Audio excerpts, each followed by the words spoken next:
A hontalanság elégiája annak a versnek a címe, amiből ezeket a verssorokat választottam. A háború után írta, amikor kénytelen volt elhagyni a hazáját, Romániát, pontosabban a mezőséget. Második otthonában, Floridában kerestük fel, 1945 óta először. Most újra folytatjuk a beszélgetést, és körülnézek, itt olyan érzésem van, mintha a mesében lennék, vagy mint a Jókai Morral beszélgetnék. Szóval ez valami hihetetlen, hogy két nemzedék nőtt föl az én hazámban, anélkül, hogy tudta volna, hogy létezik Vasalbert, aki elbújva itt Floridában, a dzsungelben él, és egyszerűen nem tudok még most se napirendre térni most már, hogy megismertem önt, és alig várom, hogy ez a műsor adásba kerüljön. És sokan megtudják, hogy ön létezik, ír, és azt hiszem, hogy 40 könyve jelent már 42. meg. 42. Hát mesélj egy kicsit ezekről a könyvekről, azt hiszem ez a legfontosabb. Nem is tudom már, hogy mik azok. Jaj, dehogy nem. Nem is tudom már, tényleg. Ha most fel kellene számoljam, azt hiszem eljutnék 18-ig. De vannak ottan még mások is. De azt hiszem a lényeg, hogy minden könyvében... Valahol van egy lista. Valamelyik fiókban, amelyiknek az utolsó száma 42, tehát innen tudom, hogy 42. De azt hiszem bármiről ír, nem csak Erdélyről, hanem ha amerikai élményeiről ír, akkor is valahol mindig Erdélyről szól ez a könyv. Igen, mert meg vagyok győződve, nekem az a meggyőződésem, hogy ez az én hivatásom. Ezt senki nem csinál. Senki nem csinált eddig se. És ez a hiba.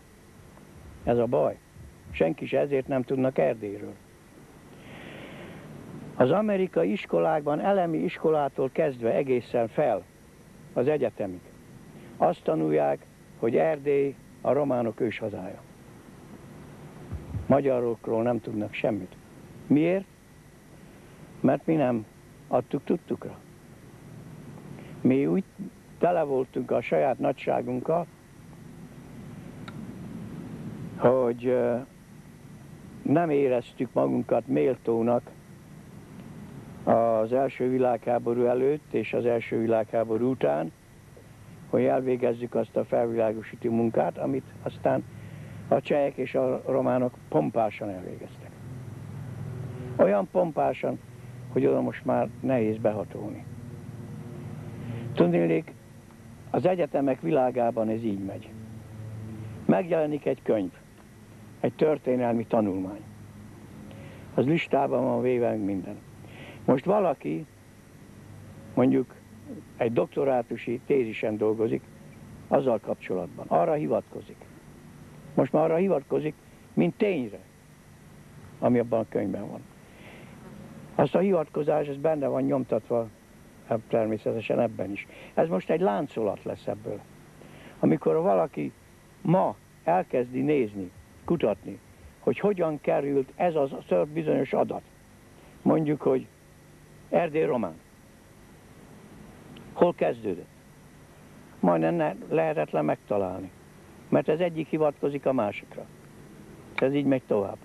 És ennek az oka valami buta magyar büszkeség, vagy mi? Ennek az oka, én szerintem ezt szoktam, mikor én jártam magyar vidékekre beszélni arról, hogy kellene valamit csináljunk, mindig azt mondtam, hogy valószínűleg így kezdődött a baj. Minden követség mellett van egy kultúratasé.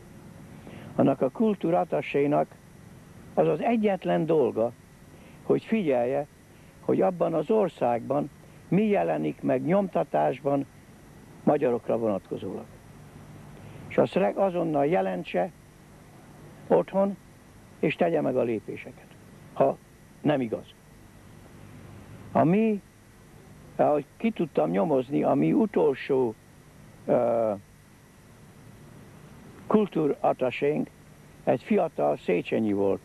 Már nem tudom melyik a sok közül, de egy fiatal Széchenyi volt, aki valószínűleg állandóan vagy golfozott és vadászott. Tehát azzal nem törődött, hogy amit kellett volna. Úgyhogy otthon nem is tudtunk arról, hogy itt mik jelennek meg nyomtatásban, milyen könyvek, szakkönyvek, történelmi szakkönyvek, melyek ebben a magyarság csak egy kis indián törzs. Egy izgága kis törzsben mindig ezt hozzák fel lennünk, hogy mi vagyunk a Európa legizgágább nációja. És erről mi a véleménye? Erről az a véleményem, hogy mi vagyunk Európa pontosan az ellenkezője. Van itt egy nagyon jó amerikai kifejezés, amely azt mondja, hogy sucker, ez nem is tudom, hogy fordítsam le magyarra. Pali, mi vagyunk a világ legpalibb népe, mert a mi égiszünk alatt, a mi segítségünkkel letelepedtek idegenek a mi országunkban. Kövérre hisztak, elszaporodtak, átvették az uralmat, és most azt hirdetik, hogy mi nem is léteztünk.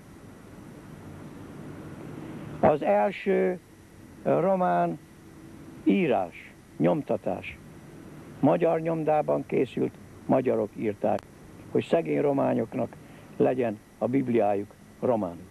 Magyar fordította le, és magyar fizette a nyomdát, hogy megkaphassák a román Bibliát. És attól kezdve egészen Góga Oktaviani, Gógának az első versei, ez egy erdélyi román költő volt. Az első versei, magyarok adták ki, a Minerva kiadóvállalat Kolozsvárt. Szóval mi segítettük őket kultúrához. Mi olyan jók voltunk mindenkihez. Ami sajnos, aminek kárát vallottuk a végén. Szóval itten van a baj.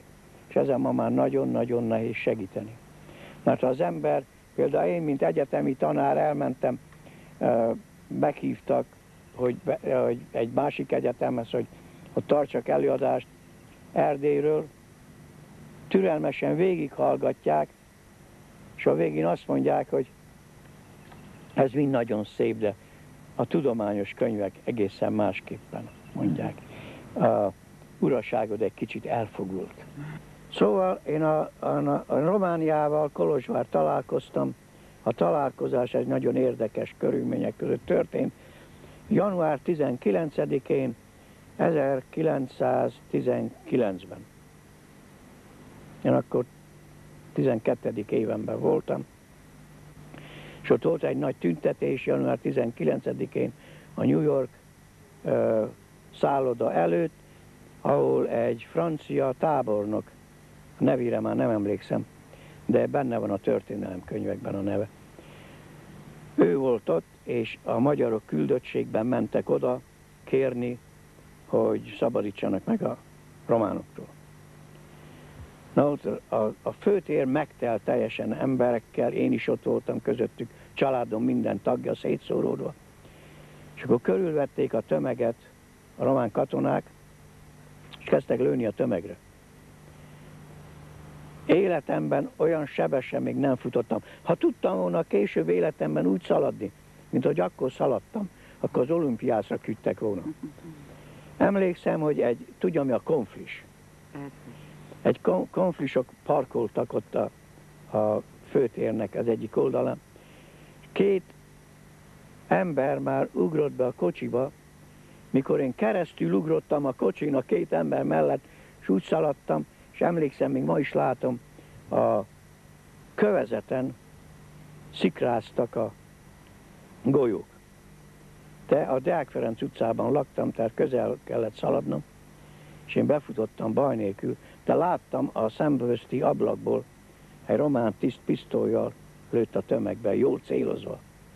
Már jól célozva, azt nem tudom, de célozva. A nevelőm, aki Sós Béla volt, később a debreceni leánynevelő intézetnek volt az igazgatója. Misót annak a neve, ma nem tudom. Elég az hozzá, hogy ő volt a nevelő, őt a térdét lőtték el. Apámat, a nővérét, azt elfogták. Ők a Fellegvárban töltöttek egy hetet mind a ketten. De ez még a régi jó királyi világban volt, akkor még nem pofozták és verték az embert, mint ahogy manapság csinálják. Csak mindössze nem adtak neki enni. És piszkos volt minden, persze. Apám egy rakás viccet hozott haza onnan a románokra. Szóval itt találkoztam Romániával. És attól kezdve aztán meg kellett tanuljak kisebbségi sorsban élni.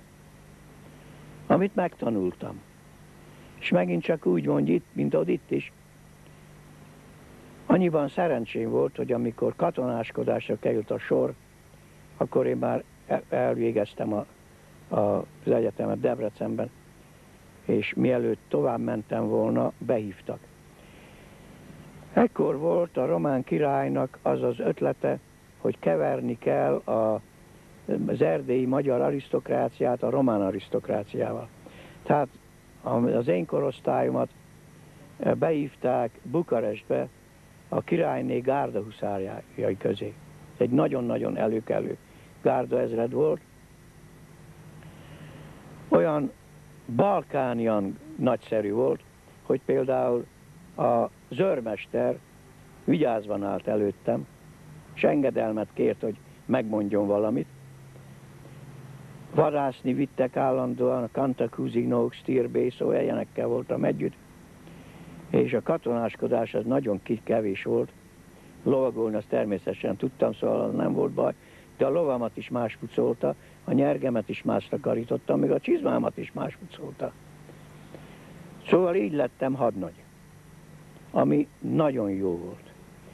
Mert valahányszor később, mikor én már kikerültem onnan, már kezdett nehezebb lenni a helyzet.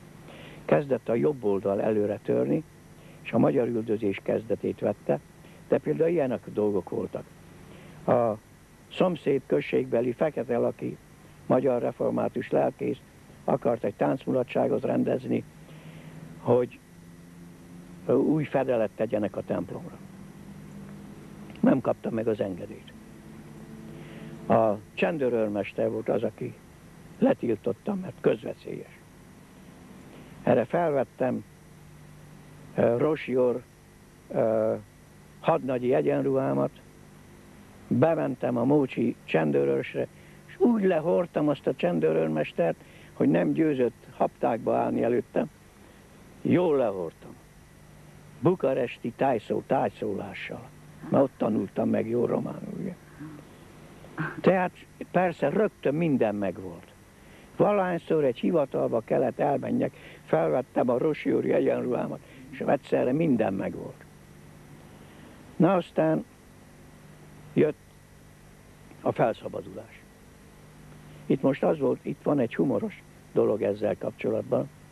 Amikor engem átképzésre behívtak, akkor már 2 doktorátusom is volt, és ismert voltam már, mint író, de egy kis tizedes odaállt elénk a lóistállóban, végignézett minket, mind velem egyidősek voltak, sőt idősebb is. Volt ott törvényszéki bíró, ügyvéd, mindenféle közöttük. Végignézett rajtunk, és rámutatott egy lócitromra. Szóval látják azt? Maguk még annál is semmibbek. Maguk senkik és semmik. Az én feladatom, hogy embert csináljak magukból. Hát ez nagyon kedves emlékem. És ugyanakkor egy másik kedves emlékem volt, hogy ugyancsak zokon vették tőle